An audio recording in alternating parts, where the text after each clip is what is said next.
Hola, buenas tardes. ¿Ahí se está escuchando? Sí, Perfecto. Bueno, nuevamente les damos la bienvenida a la clase de nuestro seminario del día de hoy. Tenemos un gran grupo de invitados en coordinación de la doctora Julia con el grupo de analgesia y sedación. Vamos a dar inicio con la presentación de nuestros dos moderadores del día de hoy, la doctora Brenda Montero. La doctora Brenda Montero es intensivista pediatra de la UCI cardiovascular postquirúrgica del Instituto Nacional del Corazón en Lima, Perú. Es miembro de la Sociedad Americana del Delirium, miembro del Comité de Analgosedación de las NACIP y adicionalmente es la coordinadora del capítulo de terapia intensiva de la Sociedad Peruana de Pediatría durante el periodo 2023 y 2024.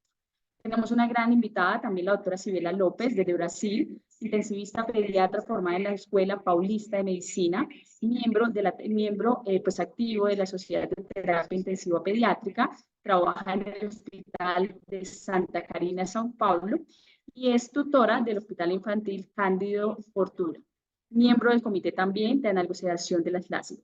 A nuestros cuatro invitados, pues un caluroso abrazo y les doy la continuidad para que sigan presentando a nuestros otros dos invitados. Muy buenas tardes, soy la doctora Julia Acuña, coordinadora del Comité de Analgosedación, y me es muy grato presentar al doctor Cristian García Roy.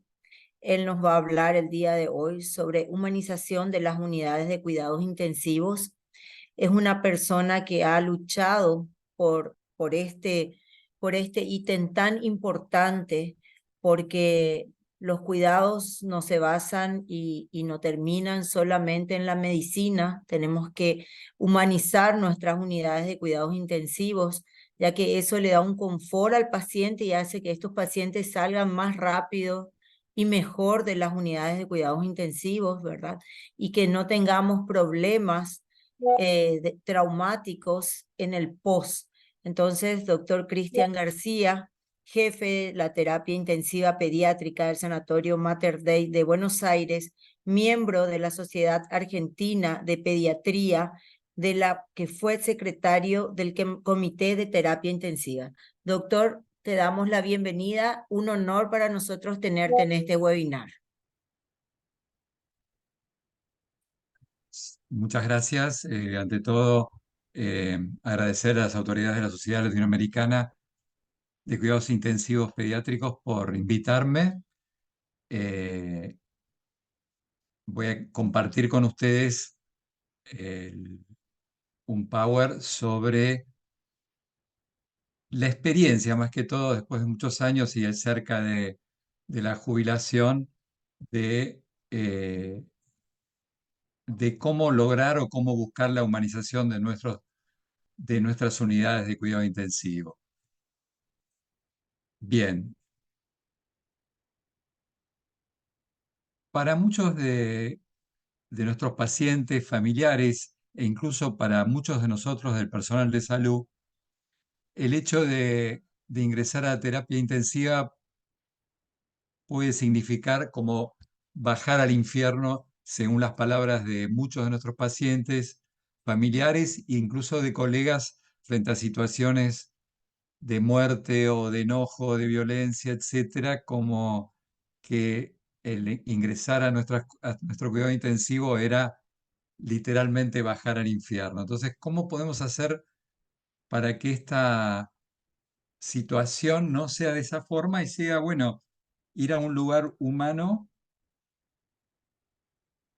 en los cuales nuestro pacientito, su familia y todo el personal de salud se sienta que está trabajando en conjunto, y ese es un poco el objetivo más importante de la presentación, el trabajo en conjunto. Bueno, tuve la suerte de tenerlo durante más de 10 años al doctor Carlos Gian Antonio, que fue un destacado pediatra argentino, el que describió el síndrome urémico hemolítico. Y recuerdo que cuando se acercaba a la unidad de cuidado intensivo, decía: doctor, mire, que los padres le prestaron su hijo para que lo cuide, no es suyo. Y esto creo que con el tiempo uno lo va cada vez más entendiendo lo que quiso decir el doctor, porque venimos de una escuela muy paternalista en el cual uno era prácticamente el que agarraba al chico y los padres era como que molestaban o tenían que estar afuera de la unidad.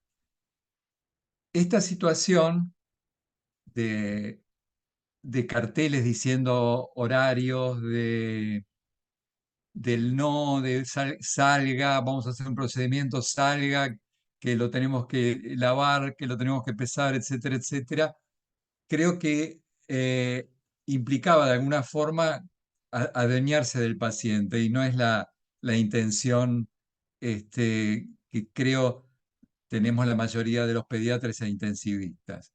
¿Qué soluciones podemos buscar a esto? Bueno, lo que se llama la política de puertas abiertas. Concretamente, hace unos años empezamos a hacer en el cuidado intensivo y en el sanatorio, permitirle no solo a los padres y a los abuelos, sino también y fomentándolo a los hermanos a ingresar. Y recuerdo una anécdota de un chiquito con un síndrome de Down, una bronconeumonía gravísima. Tenía un hermanito de 7 y otro de 4, ¿no? Entonces los hice entrar y la, la pregunta del mayor de 7 años era si yo le había puesto eso a su hermano, ¿no? Como preguntándome si yo era el responsable de lo que le estaba pasando. Y realmente creo que habiendo vivido esa situación, escuchándola y escuchando también y viendo la reacción de mis hijos cuando una de mis hijas estuvo internada en terapia intensiva y el hermano la fue a ver, el cambio de la cara de los dos fue realmente para bien y para bien de todo el mundo, ¿no? Entonces, esa política de puertas abiertas incluye a todos los familiares y la idea nuestra es que en lo posible los padres estén las 24 horas.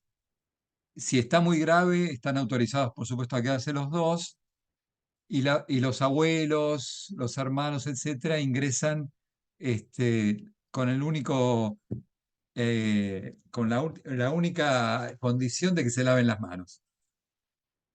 Creemos que el incluir a los familiares en el cuidado de nuestros pacientes genera muchas cosas positivas. Fundamentalmente, hace que los pacientes tengan menos necesidad de pseudoanalgesia. La presencia de los abuelos, de los tíos, ni hablar de los padres, los hermanos, hacen que el chico esté más tranquilo y que se sienta que está acompañado por su familiar y no que el familiar está afuera y no lo puede ver, ¿no? Esto también fortalece a los padres en cuanto a la situación tan grave que están pasando, la presencia de los abuelos, de los tíos, de amigos, todo eso del pediatra de cabecera, esto es muy importante, de poder comunicarse si hay un pediatra de cabecera con él, porque hay que entender que la familia no nos conoce, el chico tampoco nos conoce y está en una unidad de cuidado intensivo con riesgo de vida. Y la presencia del pediatra de cabecera puede ayudar a facilitar el diálogo, la comunicación y a mejorar la confianza que tengan los familiares con el equipo, con el personal de salud. Otra cosa muy importante para la inclusión del paciente y su familia es respetar sus rutinas. Y a eso me refiero, por ejemplo, respetar los horarios de sueño en la medida que sea posible, que el paciente lo permita, la alimentación, preguntar a las familias qué cosas le gustan al chico, qué juguetes, qué, no, muchas veces uno ve que lo único que se le ofrece al chico es una televisión prendida o un teléfono o una tablet, ¿no?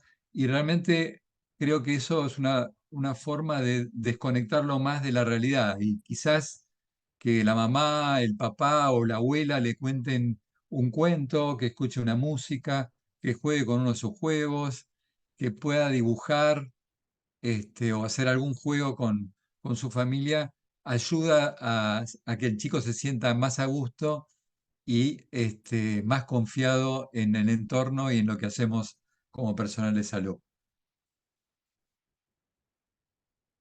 Hace unos años, dentro del sanatorio, después de una rotación por Estados Unidos, decidí hacer algo que, bueno, por lo menos para nuestro sanatorio fue bastante revolucionario, que significa que el pase de los pacientes el pase de sala, lo hacemos en conjunto. ¿Eso qué significa? Que frente a cada paciente, estando los padres presentes, la enfermera presenta al paciente, estamos presentes el equipo de médicos, está presente el equipo de kinesiólogos, está nuestro farmacéutico y periódicamente tenemos también a nuestra psicóloga como parte del grupo. Y esta aparición del grupo frente a los padres, por un lado nos permite que ellos nos vean como un equipo que trabaja en conjunto. Lo que he visto a través de los años es que venimos de una formación en que el médico entraba a la unidad, revisaba al paciente, volvía a su computadora, escribía algo y le daba alguna indicación a la enfermera, ¿no? Esto me parece que es desaprovechar una oportunidad muy buena, que es discutir frente a todos, en la medida que se pueda, lo que pensamos sobre el diagnóstico y tratamiento y escuchar ahí a los padres. Este solo hecho de mostrarse como equipo, escucharlos y mostrar nuestro plan de diagnóstico y tratamiento, baja muchísimo el número de preguntas, de quejas, de actitudes violentas, etc. Otra de las cosas que, tomando en cuenta nuestra política de puertas abiertas, es que con el jefe de terapia de adultos y la hermana superiora del sanatorio, en el año 2020 diseñamos un protocolo de visitas para los pacientes COVID.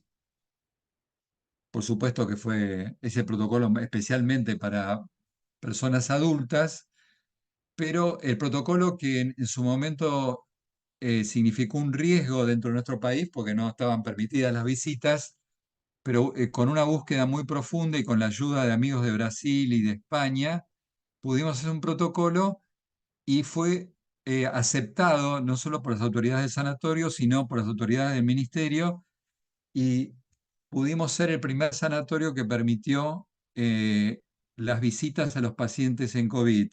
Esto generó una movida muy importante y por suerte generó que muchas unidades empezaran a abrir sus unidades para la visita de los enfermos, aunque sea para su despedida, ¿no? En este aspecto, quizá lo que creo importante destacar es que el trabajo en equipo permitió usar una especie de conector entre la familia y el enfermo para combinar el horario de visita, las características, ayudarlos a cambiarse, etcétera, etcétera, y que la visita fuera más programada y encontrar algo que era lo que iban a ver, ¿no? Mostrarles de antemano qué era lo que iban a ver. Como dato de color, hablando con los clínicos y los terapistas, me comentaban que pese a ofrecerles a algunas familias la posibilidad de venir a verlos, con el miedo del COVID, algunos no vinieron. Y no fueron pocos los que no vinieron. Se habrán arrepentido con el tiempo porque en muchos casos era la oportunidad del enfermo de despedirse y de la familia de despedirse de ese enfermo, ¿no? Un momento único en la vida. Yendo al personal de salud, que somos nosotros, los que estamos a cargo de las unidades, eh, creo que una de las cosas importantes a tener en cuenta es cuál era nuestra expectativa en nuestra profesión como médicos, como pediatras y como intensivistas, y con qué nos chocamos con la realidad. Y acá hay cosas de la realidad, en nuestro país especialmente datos económicos, de una falta de reconocimiento por parte de la sociedad, la política, etcétera, de la actividad de los profesionales de la salud, de la sociedad que muchas veces no reconoce adecuadamente, pese a incluso a la pandemia, al personal de salud. Y eso ha generado que muchos colegas dejen la profesión, dejen el cuidado intensivo, etcétera, por no sentir que sus expectativas y fundamentalmente el reconocimiento de la sociedad, de los familiares, de la política, le permita ejercer adecuadamente su profesión como lo tenía previsto, ¿no? Esto creo que es muy importante y para los líderes de cada país y de cada hospital, tratar de remotivar a nuestros profesionales. Después voy a dar algunos tips para hacerlo. Es clave para mantenernos en la profesión y poder cumplir con las expectativas, teniendo en cuenta fundamentalmente que una de las cosas que más nos golpean es el burnout.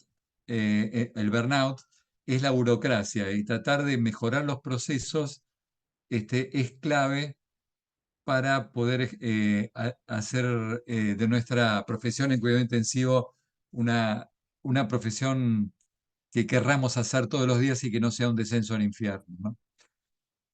Con el personal de salud, una cosa muy importante relacionada con lo que decía es la vida personal.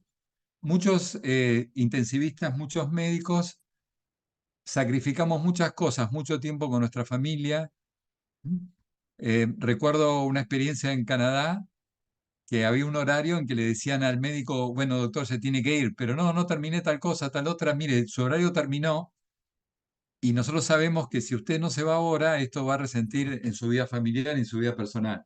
Y realmente me pareció un ejemplo excepcional de cómo redirigir nuestra vida, porque la vida del médico, entramos en la unidad y cuando salimos seguimos pensando en nuestros pacientes y nos cuesta mucho desentendernos de las situaciones, y a veces nuestra familia nos está esperando, a veces no nos damos tiempo ni para bañarnos, ni para ir al baño, ni para higienizar, afeitarnos y un montón de cosas, o buscar ropa, o ir a una fiesta, o buscar amigos, y esto puede llevar a muchas cosas feas como divorcio, peleas con amigos, este, depresión, etcétera, que no es lo que uno está buscando, y menos en una profesión que tiene como horizonte ayudar a los demás, ¿no?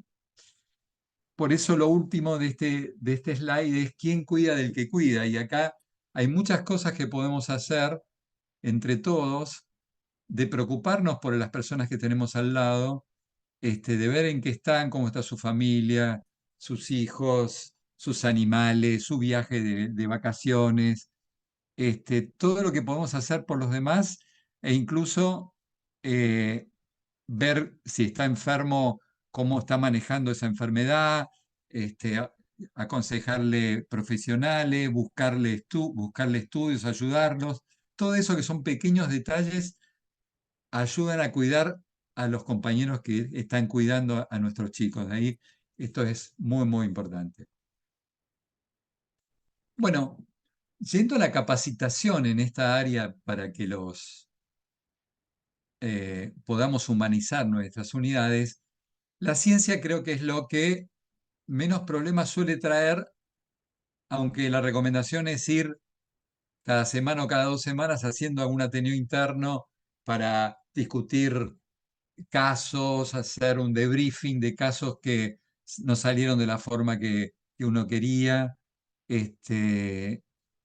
recuperar temas, hablar de habilidades, etcétera. Este tema es importante, pero hay otro que es muy importante, que no se compra, literalmente no se compra, no viene en ningún equipamiento, que es el arte del ejercicio de la medicina, ¿no? Un poco, una de las especialistas en calidad en la Argentina habla de calidad en cuanto a ciencia y de calidez en cuanto a arte, ¿no? Y cuando hablamos de arte, hablamos también de lo que llamaríamos habilidades blandas, que son las que no se compran. Bueno, una de las cosas es la amabilidad. No es lo mismo que a uno lo reciban con una sonrisa, aunque la situación sea grave, que lo reciban con indiferencia o sin mirarlo. De ahí que mirar a los ojos a las personas es muy importante, porque significa que a mí me interesa esa persona, me interesa ese chico, me interesa esa familia. Esto es muy importante, y para esto, quizás como dato trascendente, aparte de mirar a los ojos, es no distraerse. El uso de celulares, las alarmas, los comentarios, un montón de cosas hacen que no nos podamos concentrar en lo que tenemos que hacer. Por eso es muy importante, cuando estamos frente al paciente, a los padres, mirar a los ojos y escucharlos, ¿eh? El escuchar la escucha activa de nuestros pacientes por ahí alcanza para reducir un montón de problemas. Yo recuerdo una madrugada, me llama una enfermera porque un chico de 8 años no se podía dormir. Y entonces le digo a la enfermera, bueno, le vamos a dar algo para dormir. Y el chico al que se le había muerto el papá hace unos días, me dice, no, no quiero que me duermas, quiero llorar. Realmente fue un impacto tremendo escuchar lo que el chico me decía de 8 años. Quería llorar a su papá y yo estaba pensando nada más en que durmiera y que descansara. Y él necesitaba llorarlo a su papá. Entonces, el escuchar esas cosas son las que nos permiten mejorar, como decía el Antoine de Saint-Exupéry, lo invisible a los ojos es lo más importante, lo esencial. Todo esto de mirar, escuchar y ser amable va junto a la empatía, es ponerse en el lugar del paciente. Y esto en cuidado intensivo es complicado, no es fácil. ¿Por qué? Porque es muy difícil entender qué le está pasando al chico, cómo es su historia previa, porque no somos los pediatras de ese chico, no conocemos a la familia desde antes. De ahí la importancia de mirar y de escuchar a los pacientes que nos cuenten. Por ahí el hecho que nos cuenten nos ayuda mucho a interpretar lo que le está pasando al chico y a su familia. Y esto va de la mano del compromiso que tenemos que tener para tratar de recuperar ese chico de la mejor forma posible. Y en este momento no podemos hablar solo de que salga con vida. Los porcentajes de mortalidad cada vez son más bajos en la terapia intensiva pediátrica. Me acuerdo de una charla de Pollack de hace poco, de Murray Pollack, hablando de los 70 con 30% de mortalidad en las unidades y ahora 3% o menos en las unidades actuales. Pero el compromiso también está dado por tratar de evitar que la familia y el chico salgan con un estrés postraumático y que salgan con lesiones de diferente tipo, cuidando lo que es la morbilidad y no solo la mortalidad. Para avanzar en este tema del arte, de la humanización del cuidado intensivo, me parece muy importante hacer que nuestro equipo de salud reciba capacitación en competencias emocionales, no en solo competencias asistenciales, sino en emocionales. Por ejemplo, en comunicación, la Universidad de Buenos Aires no tiene materia de educación hasta el presente que yo conozca, y creo que comunicar debe ser el 70-80% de nuestro trabajo. ¿Cómo dar malas noticias? Esto que es el descenso al infierno, cuando uno tiene que dar malas noticias a la familia. La gente de oncología nos ha ayudado muchísimo en capacitarnos para poder dar malas noticias, qué cosas hacer, qué cosas no hacer. Hay una frase del doctor Eras que dice, ¿qué se me escapó para que le vaya mal al paciente? ¿Por qué se murió o por qué se me murió el paciente? Es una frase frecuente, por lo menos en nuestro país, en Argentina, como si uno fuera el responsable del final del paciente, ¿no? Y eso hace que uno se sienta muy mal, y de ahí la importancia del trabajo en equipo, del trabajo con la psicóloga para ayudarnos a manejar estas situaciones, y también para ver si se puede mejorar, hacer un buen debriefing y el próximo caso poder tratarlo y diagnosticarlo mejor. También preparar a nuestros equipos de salud en el enojo y la violencia. Nosotros tenemos lamentablemente muchos pacientes que se enojan frente a la situación, y más de un hijo, que es lo más importante que tienen, y muchas veces la violencia verbal o la violencia física es parte de lo cotidiano de nuestras unidades. Y bueno, el manejo de esto lo tenemos que saber hacer para reducir la violencia, saber manejar el enojo, no hacerlo escalar, no entrar en la misma dinámica de enojo y violencia que no conducen a nada y terminan perjudicando al paciente y a todos, a los familiares y a nosotros mismos, ¿no? Respecto al arte, también la limitación del soporte vital es algo clave. ¿Mm? Cuando yo me formaba en soporte, en terapia intensiva, era común, y por ahí debe ser común todavía en algunas unidades, cuando el paciente estaba pronto a morir y uno no se animaba a hablar de desconectar al paciente, etcétera, lo que se hacía era ir bajando la asistencia respiratoria o el soporte inotrópico de a poco sin que los padres se dieran cuenta hasta que el paciente se parara. Bueno, esto por suerte, hace unos años empezamos a hacerlo en la unidad cuando la situación era de muerte inminente, hablar con los padres y en todos los casos los padres aceptaron desconectar al paciente, llevarlo a una habitación, asegurarnos que esté bien oxigenado, sin dolor, calmarle los vómitos, todo lo que fuera y acompañarlo junto a toda su familia en una habitación por separado, acompañar a morir a ese hijo. Todo el mundo lo agradeció y fue mucho mejor que estar haciendo piruetas con el respirador o con los inotrópicos. Esto va de la mano con algo que hemos empezado en el sanatorio, que es avanzar en las directivas anticipadas en los chicos y en los adultos, empezar a los pacientes que tienen riesgo, pero a todos, e incluso recomiendo a todo el equipo de salud y a todos ustedes que piensen en ustedes mismos, en sus directivas anticipadas, que nombren a algunos de sus familiares o amigos como subrogantes para que sepan qué cosas quieren que les pase si pasa tal cosa y qué cosas quieren que le hagan o no le hagan. Esto de las directivas anticipadas es muy importante y creo que deja a todo el mundo más tranquilo y no tener que tomar decisiones al pobre médico de guardia en cualquier momento. Esto va de la mano de naturalizar la muerte. Nosotros no salvamos vidas, como decía un médico de Australia, sino que las prolongamos.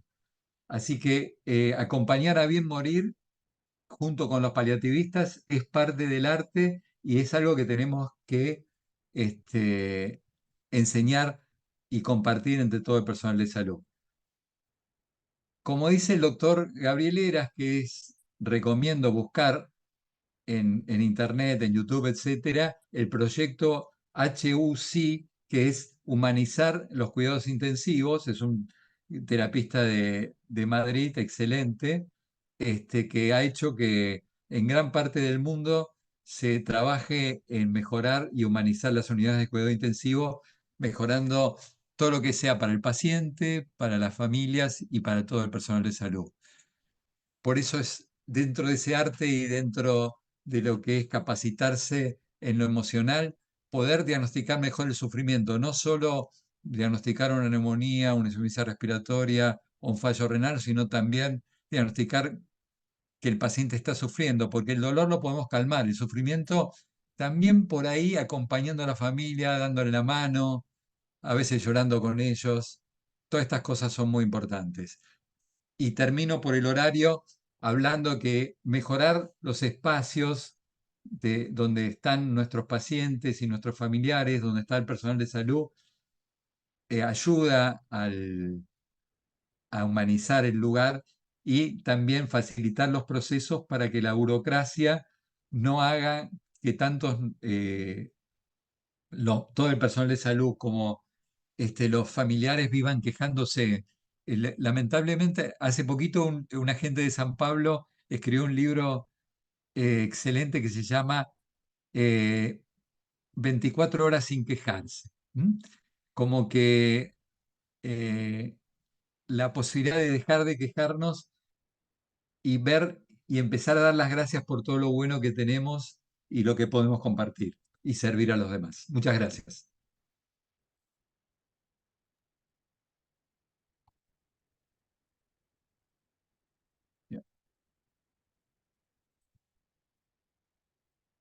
Muitas graças, Dr. Christian. Excelente a exposição, muito importante seu tema e a exposição em que você colocou a arte. Muito bem, muito bom. Parabéns. Agradecido, muchas gracias. Agora vamos apresentar a Brenda Monteiro, Maurício, intensivista pediatra da UCI, Cardiopatia Pós-Cirúrgica do Instituto Nacional de Coração em COR, Lima, e membro da Sociedade América de Delirium, e membro do Comitê Analgo-Sedação SLACIP. Brenda vai falar de um tema muito importante, que é síndrome pós-cuidados intensivos, que é um tema que é muito importante na atualidade, porque estamos numa época em que a tecnologia cada vez mais está presente, mas não só importa, claro, a sobrevida do paciente, como vamos resgatar essa vida, mas sim, tá, a qualidade de vida que esse paciente vai ter. Então, no aspecto físico, social, cognitivo, social.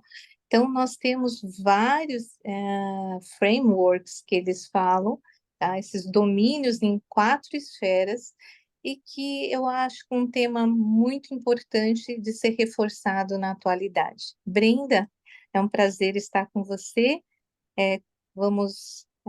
Pode começar.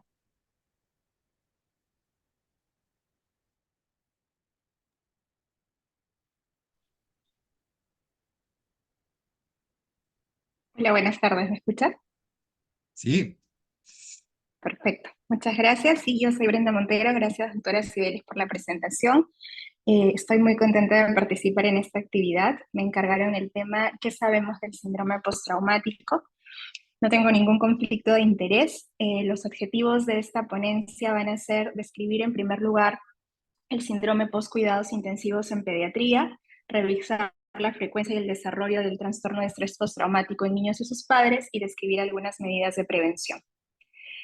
Y quería empezar con esta introducción que creo que nos va a situar a todos en el contexto en el que nos encontramos y va a resaltar la actividad que tenemos en nuestras manos. Hay que recordar que el desarrollo del cerebro humano se realiza sobre todo en los primeros 3 años de vida.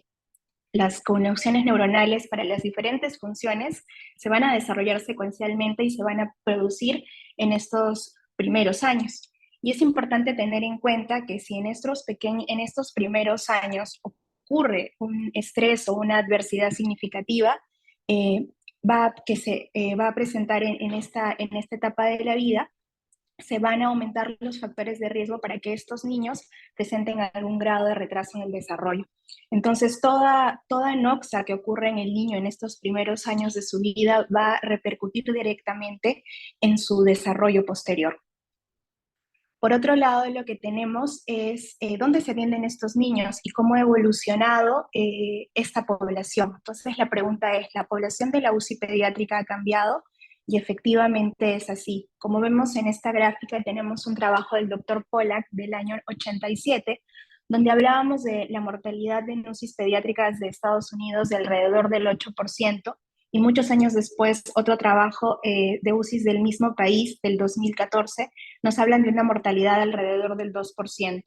Pero si ven en los gráficos de abajo, cuando analizamos qué tipo de enfermedades tienen estos pacientes, vemos que con el transcurso del tiempo, lo que ha incrementado es aquellos pacientes con enfermedades crónicas. Entonces, en general, lo que tenemos al momento es una disminución en la mortalidad de nuestras unidades de cuidado intensivo pediátrico, tanto así que en algunos trabajos en la actualidad se habla de hasta el 1%, pero un aumento de pacientes con enfermedades crónicas, entre el 60 al 80%.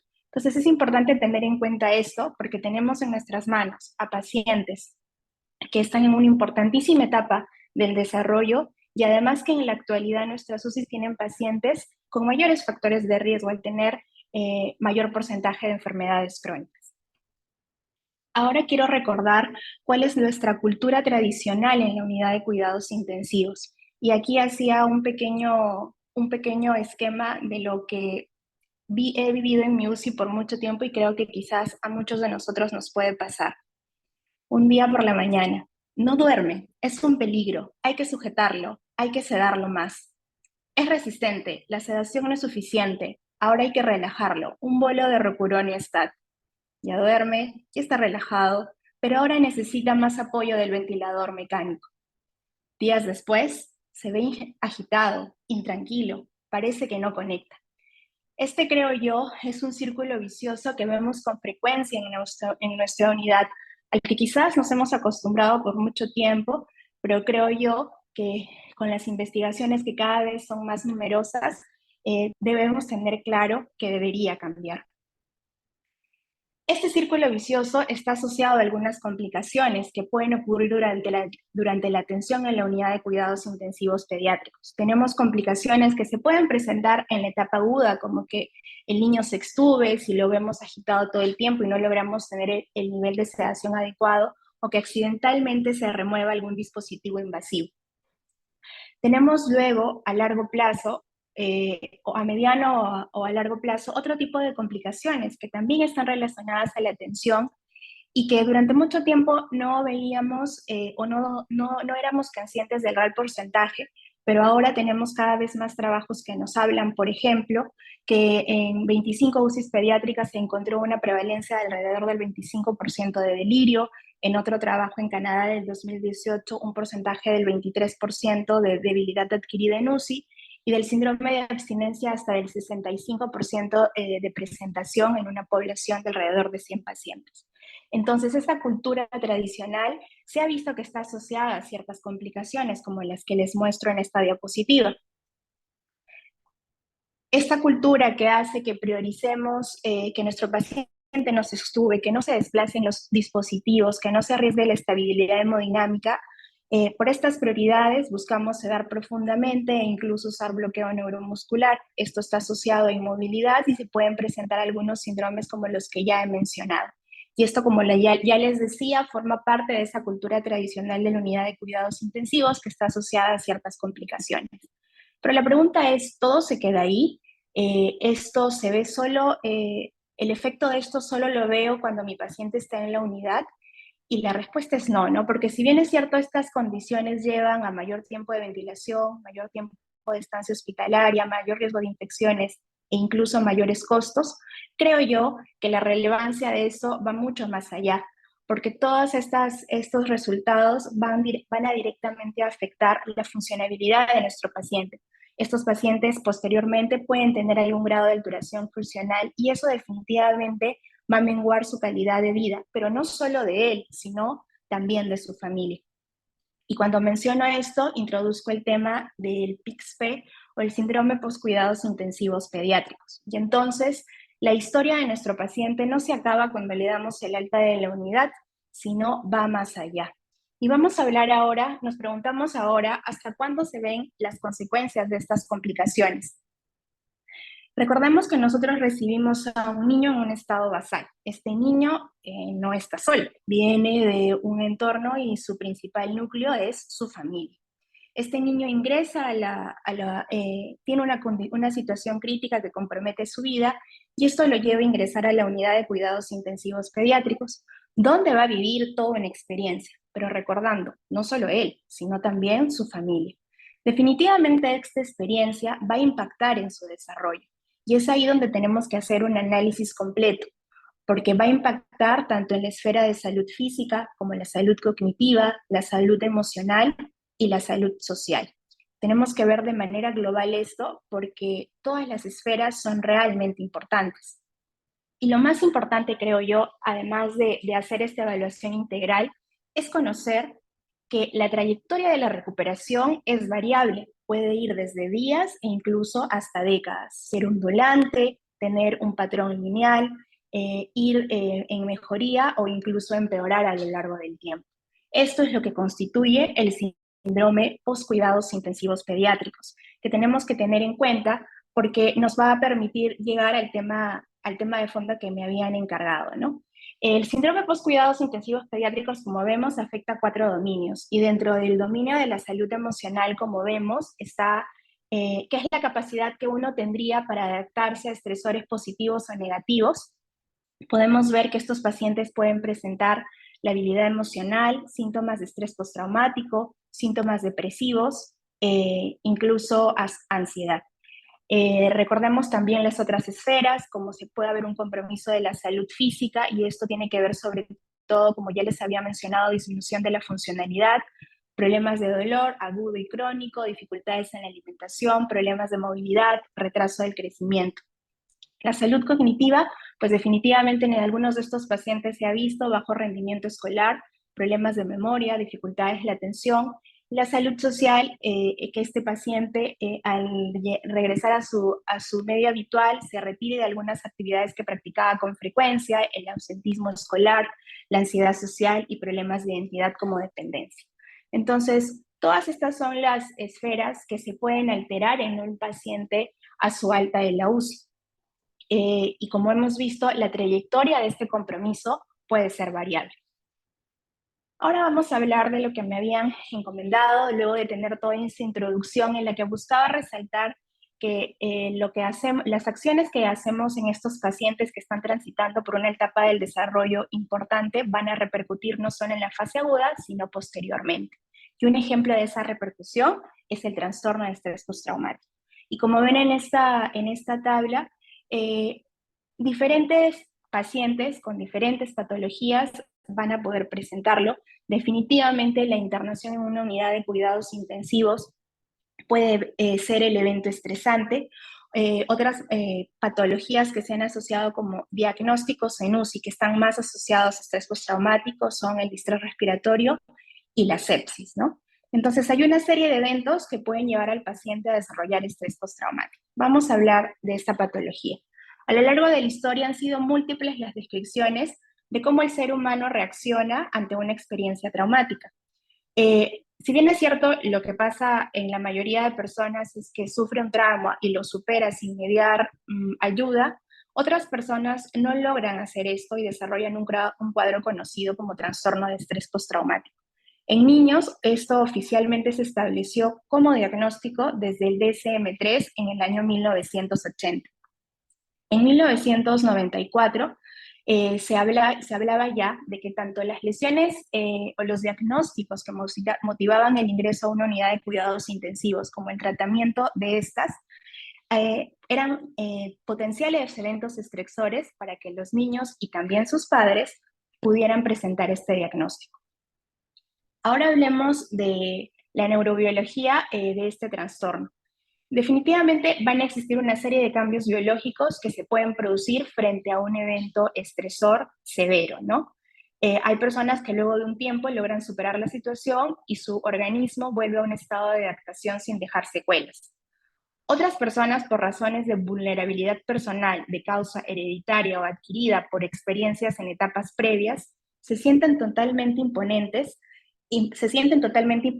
frente a estas noxas y de esa forma su organismo no se logra dar esa respuesta adaptativa que se presenta en la mayoría de personas y es así como desarrollan el trastorno de estrés postraumático.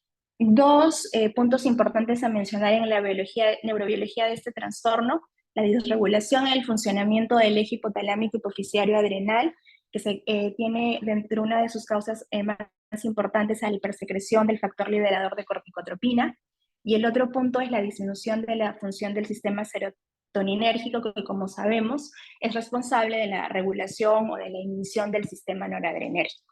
Entonces esas como serían las dos características fundamentales de lo que ocurre para que este trastorno se lleve a cabo y dé muestras clínicas en los pacientes.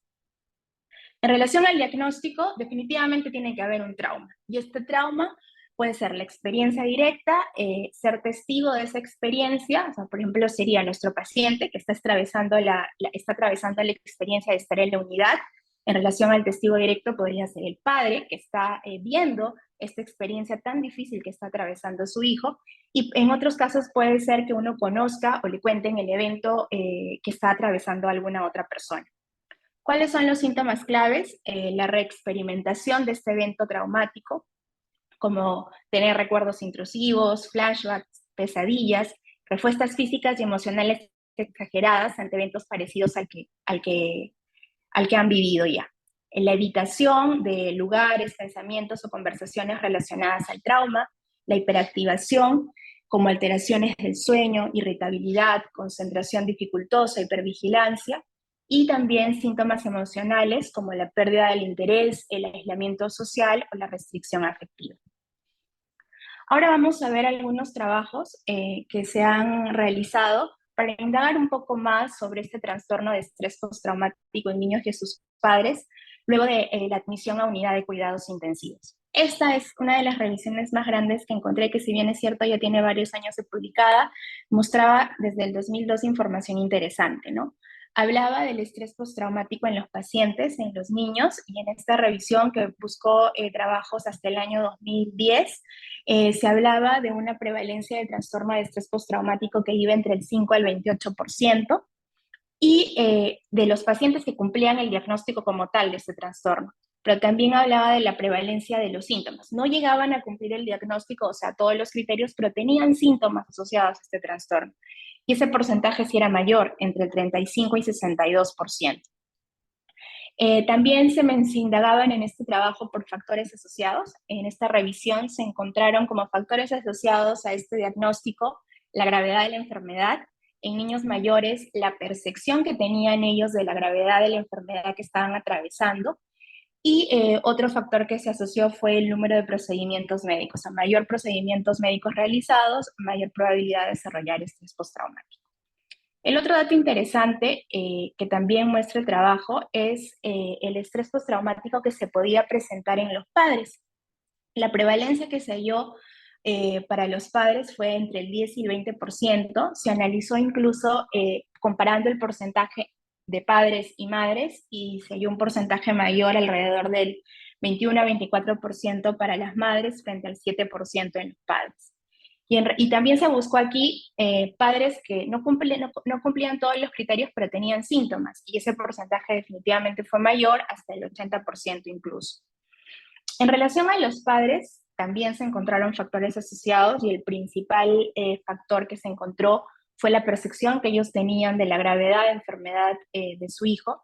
Pero me pareció interesante porque en este trabajo, en esta revisión, también se encontraron que algunos trabajos comentaban sobre factores protectores. Y dentro de los factores protectores que habían encontrado con mayor relevancia habían sido conversar con otros sobre sus sentimientos al ingreso de la unidad, con el personal médico o con algún otro padre que estaba transitando la misma experiencia. Y me pareció también interesante que encontraron como factor protector la realización de un programa de intervención educacional. Era un programa en el cual a todos los padres de los niños hospitalizados en la unidad de cuidados intensivos se les educaba sobre, en general, en líneas generales, sobre la experiencia de que su hijo está transitando en UCI, para poder de esa manera que ellos tengan un mayor entendimiento y resolver sus dudas, ¿no? Este es otro trabajo publicado en el año 2023, donde se buscaban predictores cognitivos de estrés postraumático en niños 6 meses después de que se hayan admitido a la unidad de cuidados intensivos. Este trabajo fue publicado, como les digo, en el 2023. Fue un estudio longitudinal prospectivo que se realizó durante 6 meses en pacientes que habían ingresado en una unidad de cuidados intensivos pediátricos de Australia. Tenían que tener de un ingreso mayor de 8 horas y menor de 28 días. En total fueron 55 pacientes. Fueron niños de 6 a 16 años. Se evaluaron a las 2 a 4 semanas y a los 6 meses de ingreso a la unidad. Se realizaron entrevistas y cuestionarios de antiinforme para sacar la data que estaban buscando. El objetivo fue identificar predictores cognitivos, tanto de los síntomas como del diagnóstico de estrés postraumático en niños 6 meses después del ingreso a la unidad. Sobre todo, ¿qué se indagó? Los afectos peritrauma, y hicieron preguntas buscando el miedo, pánico y tristeza asociado al trauma de estar en la unidad. En relación al procesamiento cognitivo, indagaron por confusión y delusiones presentadas durante su estancia en la unidad, y también indagaron por la memoria del trauma a través de un cuestionario que evaluaba la calidad sensorial y el contexto temporal de recuerdos traumáticos y grado en que estos recuerdos son verbalmente accesibles, ¿no? El puntaje era más alto, mientras se notaba que era era más difícil acceder verbalmente a estos recuerdos, ¿no? Y lo que se vio es que todos estos afectos peritrauma, el procesamiento cognitivo y la memoria del trauma se relacionaron de manera significativa e independiente con la presentación del trastorno estrés postraumático a los 6 meses, que es el tiempo en que evaluó este trabajo, la presentación de este diagnóstico. En este otro trabajo, también publicado en el año 2023, que evalúa las trayectorias del estrés postraumático, tanto en niños como en sus padres, durante un año de seguimiento después del alta de la unidad, tenemos que en este trabajo, que fue una cohorte observacional prospectiva durante 12 meses en una unidad de cuidados intensivos de Londres, se analizaron 66 diadas, o sea, la relación entre padre e hijo. Aquí los pacientes tenían entre 7 y 17 años, y se evaluaron a los 3 y 12 meses posterior al alta de la unidad. Se utilizó para padres la escala de trauma de Davidson, y para los niños se utilizó la escala de impacto revisado para niños, ¿no? El objetivo fue establecer la trayectoria de los síntomas en niños y sus padres. Y establecieron la trayectoria en 4 tipos: resilientes, recuperación, retraso y presentación crónica. Y lo que se encontró fue que 58% de niños y 46% de padres tuvieron una presentación resiliente, es decir, que no llegaban a cumplir los criterios del trastorno de estrés postraumático. 15% de niños y padres tuvieron una presentación crónica. Para ellos era que tanto al inicio del estudio, a los 3 meses, como a los 12 meses, presentaban una puntuación positiva para este trastorno. 11% de niños y 12% de padres tuvieron una presentación con retraso, que quería decir para ellos que en la primera fase del estudio no cumplieron los criterios para el trastorno, pero a los 12 meses, en la evaluación a los 12 meses sí fue positiva la presentación. Y un grupo de 17% de niños y 27% de padres, que si bien es cierto iniciaron el estudio con la presentación positiva del cuadro, a los 12 meses ya no lo presentaban. Presentan una gráfica donde evalúan la evolución de este trastorno tanto para padres y niños, y concluyen que 1 de cada 4 niños y sus padres pueden tener una presentación de trastorno de estrés postraumático crónica, o sea, que permanezca durante un año, o con retraso, es decir, que si bien es cierto al inicio no presentan el cuadro, a los 12 meses podrían tener sintomatología del mismo. En el trabajo concluyen que esto es interesante, pues se recalca la importancia del seguimiento que hay que hacerle a estos pacientes y a sus padres después de la unidad, para poder identificar qué pacientes pueden presentar tardíamente o presentan constantemente este trastorno. Este es un trabajo publicado en el año 2024, que también es un estudio longitudinal prospectivo que se desarrolló durante 12 meses en 2 unidades de cuidado intensivo de Australia. Este tiene una población más grande, son 282 diadas de madre e hijo, son niños de 2 a 16 años que ingresan en estas unidades de cuidado intensivo. Me pareció importante ver cómo eran las personas, las características, ¿no? de los padres que ingresaban al estudio. El 63% de las madres eran casadas, el 30% tenía estudios universitarios, y en esta población se evaluó durante 12 meses a estos pacientes y sus madres, ¿no? Después de la alta de la UCI. Se realizaron evaluaciones en 4 momentos: al primer mes, al tercer mes, al sexto mes y al mes número 12 después del alta. El objetivo fue buscar la interconexión y la transmisión entre el trastorno de estrés postraumático y la calidad de vida relacionada a la salud en niños y sus madres después que hayan ingresado a la unidad de cuidados intensivos pediátricos. Y lo que se vio en sus resultados fue que en el momento 1, el trastorno de estrés postraumático se presentó en el 19% de los niños, o sea, al mes de su ingreso a la UCI, y en el momento 4, que es 12 meses después de su ingreso, este porcentaje disminuyó al 8%. Y en relación a las madres, se encontró un trastorno de estrés postraumático en el 13% de ellas en el momento 1, o sea, al mes del ingreso a la UCI, y un 11% a los 12 meses del ingreso. Y la calidad de vida relacionada a la salud se mantuvo estable para las madres y los niños. Hicieron un gráfico donde ven cómo es que repercute, cómo es que se interconecta y se transmite, o sea, este estrés postraumático de las madres a los niños y viceversa, y lo que se encontró es que el trastorno de estrés postraumático en la madre se asocia a una menor calidad de vida relacionada a la salud, sobre todo en la esfera de la salud mental. Y otro hallazgo interesante que se encontró en el estudio era esta transmisión unidireccional, que a mayor presentación de estrés postraumático en las madres, se veía mayor trastorno de estrés postraumático en los niños a lo largo del tiempo, a lo largo de estos 12 meses que se evaluó a los pacientes. Entonces es, creo, muy importante tener en cuenta estos datos, porque no solo se trata de estudiar a nuestros pacientes, sino también tener en cuenta que ellos forman parte de una familia y que en este caso, al tener una relación tan cercana con la madre, la afectación que ella haya podido tener por la experiencia de su hijo en la unidad de cuidados intensivos va a interferir directamente en la evolución de su niño al alta de la unidad. Y ya para terminar, hablar brevemente del manejo de este trastorno. Requiere un seguimiento y evaluación exhaustiva, y es importante tener en cuenta que no solo es de los pacientes, sino también de su familia, en este caso sus cuidadores, sus padres. Se habla de una evaluación interdisciplinaria del paciente y la familia durante su hospitalización en la unidad de cuidados intensivos, pero también después de su estancia en esta unidad. Nosotros los intensivistas, pero también personal de salud mental como psiquiatría infantil y de adultos para los padres, psicoterapeutas y servicio social.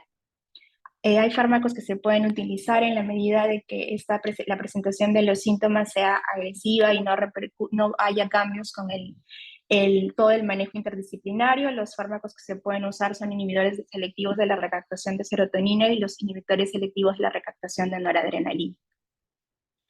Y pues para ya culminar, viendo toda esta presentación, recordando el síndrome post-cuidados intensivos pediátricos que afecta estas 4 esferas que les he mencionado, tanto del paciente como de la familia, es que la propuesta es un enfoque centrado en el paciente y la familia. Este enfoque busca que se mantenga la flexibilidad en la prestación en la atención sanitaria en relación a las necesidades de la familia. Busca tener la presencia y compromiso familiar, una atención transdisciplinaria para el niño y su familia, que se tenga en cuenta a la familia para compartir la toma de decisiones médicas, una comunicación empática y colaborativa con ellos, fomentar mucho la asociación entre todos los que nos encargamos de proveer la salud al paciente, pero también su familia, y definitivamente honrar y abrazar las diferencias que puede tener cada una de estas familias que acompañan a sus niños en la unidad. Estas son algunas de las propuestas. Como ya había mencionado el doctor, la idea es que la familia esté todo el tiempo al lado del paciente. Como habían visto, estos programas de educación eran factores protectores para evitar este trastorno de estrés postraumático, y entonces la idea es que haya un informe médico diario que sea entendible para el familiar y que se lo dé de manera empática, y definitivamente sostener un soporte familiar como con apoyo psicológico y de servicio social. Hay que recordar que la familia es la fuente principal de fortaleza y apoyo del niño. Para concluir, bueno, un resumen de todo lo que les he comentado. La frecuencia de este trastorno en niños luego del alta es cercana al 30% y los síntomas pueden presentarse hasta el 60% de estos pacientes. También se presenta en los padres el trastorno de estrés postraumático, hasta el 20% de ellos lo podría presentar. La presencia de este trastorno de estrés postraumático en los padres influye de forma directa en la presentación del trastorno en el niño. Los afectos y procesos cognitivos asociados al trauma que vive el niño están asociados a la presencia de este trastorno de estrés postraumático, por lo que se sugiere que durante su hospitalización sean abordados, ¿no? Veíamos el miedo, la tristeza, el pánico, la confusión, son afectos y procesos cognitivos que deberíamos abordar durante su hospitalización en la unidad de cuidados intensivos. Se requiere un manejo multidisciplinario, no vamos a lograr solos ayudar a los pacientes. Es la idea de establecer un equipo de trabajo con un enfoque centrado en el paciente y la familia para prevenir la presentación del trastorno del estrés postraumático, y en realidad de todas las otras patologías que afectan estas 4 esferas de la salud que se ven comprometidas al alta de la unidad, ¿no? Y se requiere, creo yo, que esta es la deuda de muchos de nosotros, porque no todos hacemos seguimiento al alta, se requiere realizar seguimiento a corto y a largo plazo a los niños después de su alta de la UCI pediátrica, para indagar por la presencia de patologías como esta, el estrés postraumático, y brindar soporte tanto al paciente como a la familia. Eso es todo. Termino con esta frase. Yo sé que muchas de nuestras UCIs no tienen todos los recursos, no hay mucho personal, pero creo que debemos recordar que podemos empezar donde estamos, usar lo que tenemos y hacer todo lo que podamos y más para brindar una mejor calidad de atención a nuestros pacientes. Muchas gracias. Excelente apresentação, Brenda. Congratulações por falar de um tema tão importante. Eu tenho uma questão para você a respeito da visão holística destes pacientes que são internados na unidade de cuidados intensivos pediátricos. Você mencionou a respeito da multidisciplinaridade. O que eu acho importante pontuar é a questão dos critérios do médico, do intensivista, para pontuar esses pacientes de risco e atuar imediatamente para identificar esses pacientes. O que você poderia falar a respeito disso? Qual é a sua experiência para identificar esses pacientes? Vocês costumam, na sua unidade, a utilizar alguma escala, ou existem alguns projetos sociais, um acolhimento familiar? Como a preocupação na sua unidade?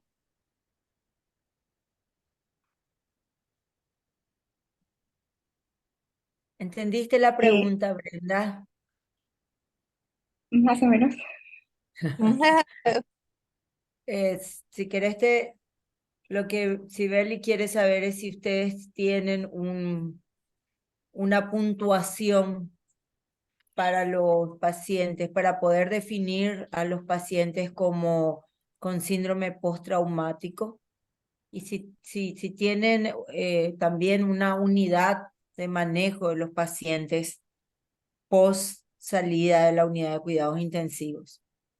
Brenda, desculpa, eu vou iniciar o espanhol. Me perdone. No. Gracias, muchas gracias. Bien, disculpen. Bueno, gracias por la pregunta. En realidad, yo vengo de una unidad que no tiene un seguimiento para los pacientes. En realidad, justo mi interés de pertenecer a este comité era por poder empezar a aprender más de esto. Estamos recién empezando, recién este año en mi unidad se ha aprobado el protocolo de sedación, analgesia, delirium y abstinencia. Lo he elaborado yo, ha sido un arduo trabajo, y sobre todo porque es cambiar la cultura de las personas que atienden a estos pacientes, porque yo trabajo en una unidad cardíaca, y en la unidad cardíaca la importancia y lo que todos tenemos en nuestra cabeza es reanimar bien, dar una buena reanimación y sacar al paciente de estos cuadros muy agudos. Entonces ahora, por ejemplo, estamos empezando en la implementación de escalas. La única escala que usábamos era la escala para el nivel de sedación y dolor. Ahora estamos intentando implementar la escala para valorar delirium y abstinencia, que son como que las primeras complicaciones que queremos valorar como complicaciones asociadas a la atención. Entonces nosotros realmente recién estábamos empezando, ¿no? Y no usamos, o sea, no, nuestros pacientes, pues a mí, el instituto donde yo trabajo es de corazón, entonces hay seguimiento de esta parte cardíaca, pero no hay un seguimiento de todas estas complicaciones y del efecto que podrían tener en nuestro paciente, que como yo comentaba en la diapositiva, la idea es que haya un manejo multidisciplinario, ¿no? Algunos sé que de algunos otros lugares, como por ejemplo en España, en el Congreso el doctor López Cerce comentaba que ellos habían abierto un consultorio para el seguimiento de los pacientes empezaron primero siguiendo a pacientes que habían hecho parada cardíaca, solo el grupo que había hecho parada cardíaca, porque cuando él pidió el consultorio le dijeron, pero ¿qué hace un intensivista en un consultorio si tiene que estar en la UCI?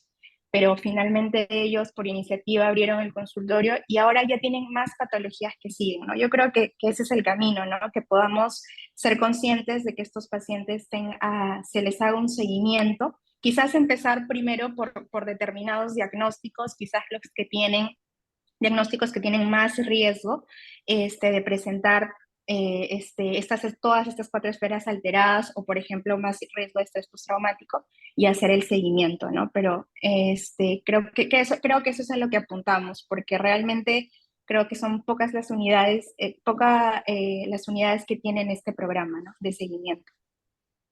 É interessante que no final quando você terminou a exposição, você colocou o trabalhamos um pouco.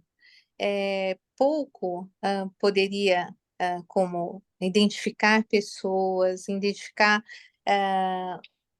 trabalhar com o bundle da Society of Critical Care Medicine. Eu acho que se começarmos com o pouco que temos, acredito que mais isto que você falou, eu acho que já é um grande caminho a ser dado.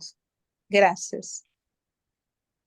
Doctor Cristian, le quería Escucho. preguntar si ustedes tienen, qué experiencia tienen ustedes en consultorios de niños que hayan salido de la unidad de de la unidad de cuidados intensivos y si ustedes hacen estos diagnósticos de síndrome postraumático, ¿cómo manejan los pacientes? Bien, perfecto. En este momento justo una de nuestras kinesiólogas que está escuchando probablemente la charla estaba muy interesada en lo que iba a hablar Brenda y en la charla en general, como para empezar a trabajar en esta área de estrés postraumático y seguimiento de los pacientes a nivel ambulatorio. Hemos seguido algunos pacientes, pero no en forma orgánica, y estamos en una situación similar a Brenda en cuanto a la organización. La estamos empezando a hacer. El uso de escalas lo hacemos hace rato. Tenemos gente que es parte de la sociedad, la doctora Eugenia Terán, que junto con nuestro farmacéutico ha trabajado mucho en todo lo que sea scores, abstinencia, delirio, etcétera, ¿no? Y tenemos una psicóloga que también trabaja con nosotros en forma permanente, ¿no? Todo esto nos ayuda, pero tenemos que dar el paso de armar con esta kinesióloga que está muy interesada, que es especialista en todo lo que sea movilidad precoz y evaluación neurológica para estimular a los chicos que salen de la unidad, ¿no? Sí, en nuestro país tampoco tenemos un consultorio de seguimiento. Yo creo que es una urgencia que Latinoamérica comience a trabajar en eso y que nos juntemos todos, ¿verdad? Y podamos hacer un protocolo Bárbaro. de manejo, ¿verdad? ¿Cómo no? Y podamos, así que, doctor, está invitado al comité Por para supuesto, poder trabajar en eso. con todo gusto. Quería hacerle una consulta que dejó el auditorio. ¿Qué opinión le merece que aún existan unidades donde no se permita la compañía de parte de la familia 24/7? Personalmente me parece el primer paso para humanizar la UCIT pediátrica. Bien. Bueno, un poco al principio cuando yo comentaba lo que me había enseñado el doctor Gian Antonio en el hospital italiano donde me formé, el doctor decía, mire doctor que los padres le prestaron al paciente para que usted lo cuide, no se lo regalaron, digamos, no es que uno es el dueño del paciente. Si uno entiende esta situación y que tiene que trabajar en conjunto y no tiene miedo y está seguro de lo que hace, y esta es la clave. Si uno no tiene miedo y está seguro de lo que hace, ¿qué problema hay que estén los padres al lado? A mí me ha tocado en mi carrera reanimar pacientes con los padres al lado, y esto sirvió de mucho porque los padres vieron el esfuerzo que ponía todo el personal de salud en intentar recuperar al chico, ¿no? he intubado con los padres al lado en algunas ocasiones.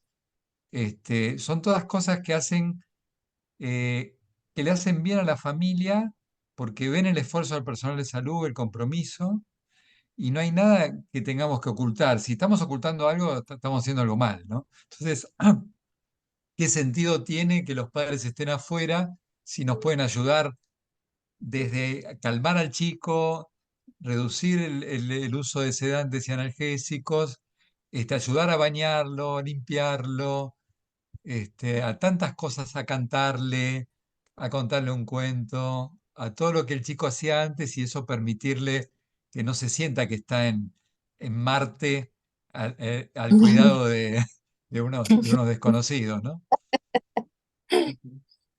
Así Eh, mismo. Doctor, Y otra pregunta, ¿le haces vos, Sibeli, eh, la otra pregunta? existe trial a respeito do diário para crianças na UTI, na UCIP. Estão fazendo este trabalho para mostrar para crianças os momentos, cada dia, o que acontece e que isto vai representar para o futuro. Talvez pelo entendimento de cada momento.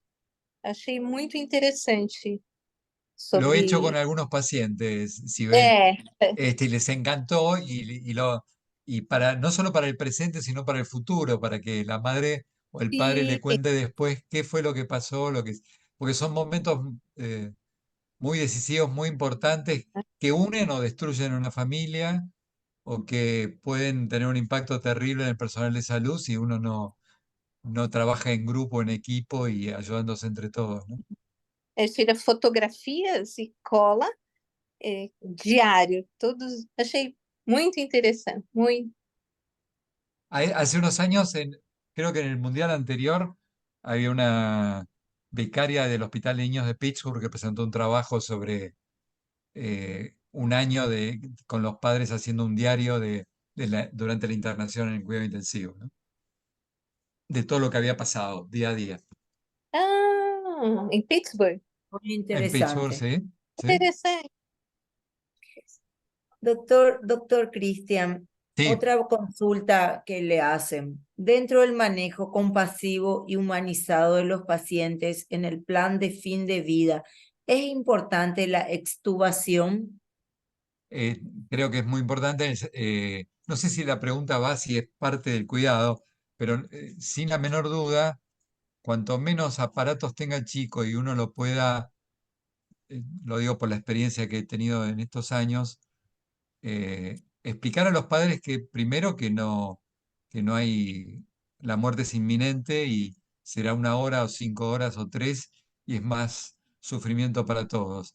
Segundo, en la extubación eh, los invitamos a estar presentes y los llevamos con ellos al chico a una habitación aparte, rodeado de toda su familia, asegurándonos que no tenga dolor, que no vomite, darle un poco de oxígeno y quedándonos al lado y yendo y viniendo cada rato para ver cómo está ese chico y cómo está su entorno familiar, ¿no? Pero obviamente que es decir, este es el momento en que digamos, decidimos limitar el soporte porque el soporte no tiene sentido. Entonces, si el soporte no tiene sentido, a nadie se le ocurriría a los 2 días de poner un antibiótico, si el chico está con 40 grados de fiebre, seguir con el mismo antibiótico. Entonces, si el paciente con la asistencia respiratoria no se está curando, se está muriendo, seguir con lo mismo es fútil absolutamente, ¿no? Hay un comentario acá Sí, que dice, lamentablemente en nuestros países en América Latina, con los recursos tan limitados y tanta burocracia, hace difícil la implementación de mejoras como esta. Sin embargo, la política de UCIT abierta, ya solo con que los padres estén con sus hijos, hace una diferencia. Gracias. sin la Yo menor duda. creo Exactamente. Yo creo que acá no es una cuestión de plata, no es una cuestión Absolutamente. de presupuesto, es una cuestión de decisión. Si nosotros somos los intensivistas del momento, si nosotros somos los jefes de las unidades, debemos impulsar esto. Esto no es yo necesito hacer $1.000, $2.000. Esto es yo necesito una decisión y eso está en nuestras manos. Y ya sabemos que eso beneficia al niño, ahorra plata, ¿verdad? Porque un niño que sale antes de la unidad de cuidado intensivo es un niño que gasta menos, es menos, menos presupuesto para un gobierno, ¿verdad? Con algo tan simple como ingresar a los padres a la unidad de cuidados intensivos y disminuyendo todo el síndrome postraumático. Así que me parece que es unámonos y hagamos algo y presentemos como Latinoamérica un trabajo. Bien. De acuerdo, creo que las puertas abiertas es clave. Vuelvo a decir, la única condición es que se laven las manos. El resto, porque si se Es lavan las manos, le van a pedir también a nuestras enfermeras, médicos y kinesiólogos que se laven las manos antes de tocar al paciente. Entonces, va a ser un circuito, un círculo virtuoso. O bueno, no sé grande si problema é a questão da relação entre enfermagem e paciente, e vários bloqueios disso. Essa parte da equipe institucional, a equipe é uma visão, né, social, uma esfera que vai além da parte interpessoal da criança em si, vem a parte institucional, o que a instituição está preparado para fazer. Depois, o que a sociedade está preparada para receber esses pacientes. E como eu vou receber? Aonde eu vou mandar esses pacientes para recuperação mais rápida e aceitar essas crianças de maneira como tal. Eu acho que é um combo. Perfecto. bueno, no hay más preguntas. Creo que podemos darle la palabra a la doctora Child. Bueno, doctora, muchísimas gracias, doctora Julia, doctor Cristian, todos los que nos acompañaron hoy, a todos los participantes, muchísimas gracias. Les recordamos que nuestro próximo seminario web va a ser después de Semana Santa, el jueves 4. Y bueno, muchas gracias a todos. No sé si quieren decir algo más. Y bueno, como coordinadora del comité, me gustaría invitar a los participantes que estén interesados en formar parte de este comité, que es amplio, ¿verdad? No es solamente hablar de drogas, sino también, como vieron, hablar de cosas tan importantes como el sentimiento de los pacientes, el sentimiento de la familia y cómo podemos ayudar en eso. Así que les agradezco muchísimo al doctor Cristian, a la doctora Brenda por sus excelentes exposiciones y a seguir creciendo. Muchas gracias. Perfecto. Gracias. A todos. Gracias. Doctora Gracias. Silvia, Un gusto, gracias. Silvio. Nos vemos en una próxima oportunidad. Con Nos todo vemos. gusto. Hola, Gracias, Cristian. Silvio. Un Un abrazo. apoyo. Chao, chao. Gracias. Chao, Chao. chao. Hasta luego.